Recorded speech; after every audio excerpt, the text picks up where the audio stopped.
Көпшілік үшін фокус жай ғана күлкілі ойын көңіл көтеретін сәт. Бірақ сахнаның әр жағында өмірге қауіп төндіретін сәттер бар екенін көбіміз біле бермейміз. Әрбір иллюзияның артында үлкен дайындық, жүйке мен батылдық жатыр. Ал кейде бір кішкентай қателік бүкіл қойылымды трагедияға айналдырады. Біз бүгін сиқыр әлемінің ең қауіпті, ең қорқынышты тұстарын ашып көрсетеміз. Оны достар, арнаға жазылып лайк басып кетіңіз. Біз бастаймыз.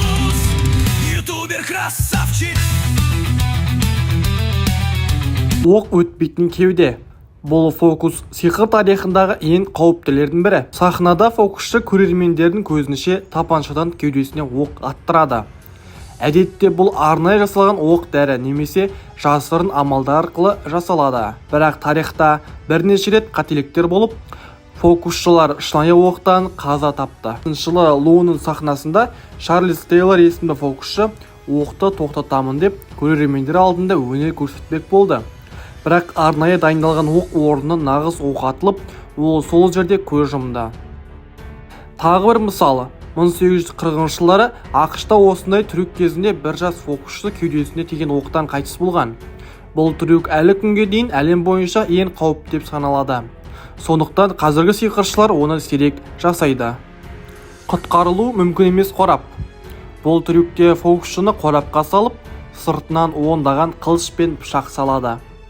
Қалыпты жағдайда фокусшы жасырын қуыстарға тығылып, ештеңе болмағандай шығады. Бірақ 2007 жылы Қытайда бір жас өнерпаз сахнаға шығып, осы трюкті орындады.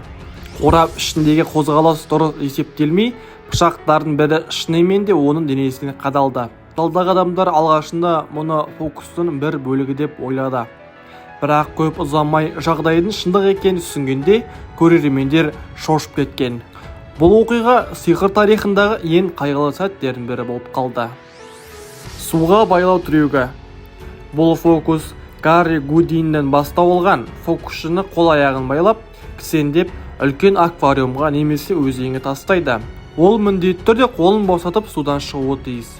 Гудини бұл трюкті бірінші рет орындап, әрқашан аман қалған. Бірақ оның ізбасарлардың бәріне жолы бола бермеді. 2017 жылы Үндістанда Чанчал Лахири есімді фокусшы осы трюкті орындау кезінде судан шыға алмай, су астында тұншығып қалған. Көрермендер оның сахнада өліп жатқанын байқамады. Өйткені олар оны қосымша драма деп ойлады. Тек уақыт өткен соң ғана сахна апатқа айналды. Бұл жағдай көрсеткендей, суды қолданатын кез келген фокус адам өміріне тікелей қауіп төндіреді.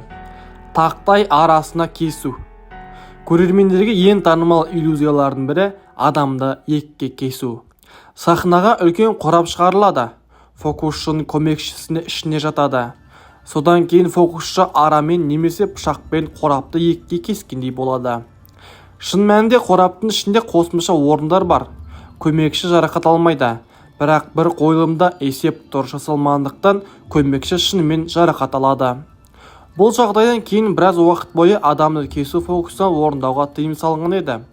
Қауіпсіздік техникасы артқанымен көрермендер ол сәтті әлі ұмытпайды. Отпен ойнау.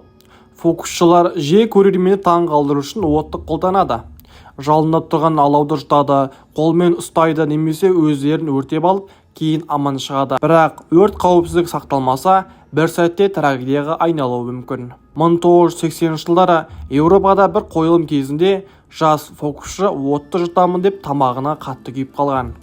Ол аман қалғанмен өмір бойы қайтадан сахнаға шықпайтын болды. Тағы бір мысал, кейбір шоуларда сахнаның өзі өртеніп кетіп, көрермендер қашқан. Бұл да фокусшылардың отпен ойнауы қаншалықты қауіпті екенін көрсетеді. Жыландармен шоу. Кейбір фокусшылар қауіпті жануарларды, әсіресе ұлы жыландарды қолданғанда жақсы көреді. Бұл көрермен үшін өте әсерлі, бірақ орындаушы үшін өте қауіпті. 1970 жылдары бір үнді фокусшысы жыланды қораптан шығарып, уынан қорықпаймын деп көрсетпек болды. Бірақ жылан шын тістеп алды. Дәрігерге жеткенше у жүрегіне тарап, ол көз жұмды. Содан кейін көп елдерде улы жануарды қолдануға тыйым салынды. Жоғалып кету трюгі. Көрермендер үшін ең қызық нәрсе фокусшының көз алдында ғайып болуы.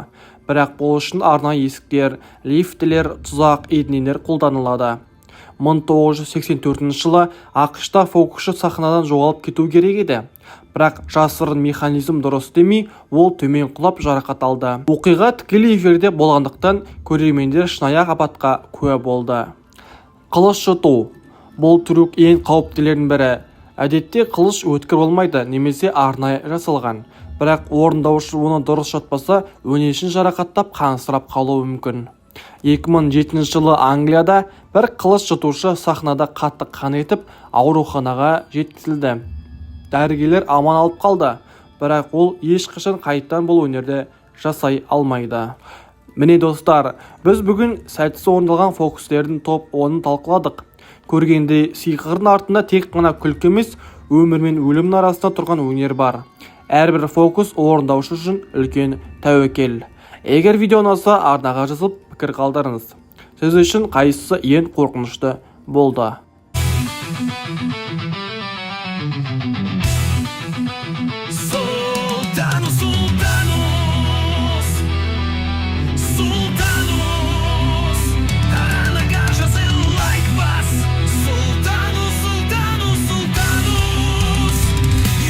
Красавчик!